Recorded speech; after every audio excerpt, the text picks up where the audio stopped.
આગળ સમાચારમાં વાત કરીએ તો સુરતના પલસાણામાં અકસ્માતની ઘટના બનવા પામી છે તો અકસ્માતમાં બે યુવકોના મોત થયા છે તો બે યુવકોના ઘટના સ્થળે જ કમકમાટી ભર્યા મોત નીપજ્યા હતા ડિવાઈડર સાથે મોટરસાયકલ અથડાતા અકસ્માતની ઘટના બની છે અકસ્માતમાં બે યુવાનોના ઘટના સ્થળે જ કમકમાટી ભર્યા મોત નીપજ્યા છે એના ગામના યુવાનો બારડોલી તરફ જતા હતા અને તે સમયે આ અકસ્માતની ઘટના બનવા પામી હતી યુવાનોને માથાના ભાગે ગંભીર ઈજાઓ પહોંચી હતી યુવાનોના ઘટના સ્થળે જ કમકમાટી ભર્યા મોત નીપજ્યા છે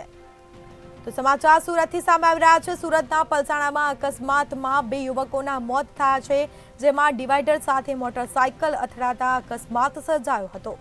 તો અકસ્માતમાં બે યુવકોના ઘટના સ્થળે જ કમકમાટી ભર્યા મોત નીપજ્યા છે એના ગામના યુવાનો બારડોલી તરફ જતા હતા અને તે સમયે અકસ્માત નડ્યો હતો યુવાનોને માથાના ભાગે ગંભીર ઈજાઓ પહોંચી હતી તો યુવાનોના ઘટના સ્થળે જ કમકમાટી ભર્યા મોત નીપજ્યા છે સુરત પલસાણામાં અકસ્માતમાં બે યુવકોના મોત થયા છે ડિવાઈડર સાથે મોટરસાયકલ અથડાતા અકસ્માત સર્જાયો હતો જેમાં અકસ્માતમાં બે યુવકોના ઘટના સ્થળે જ કમકમાટી ભર્યા મોત નીપજ્યા છે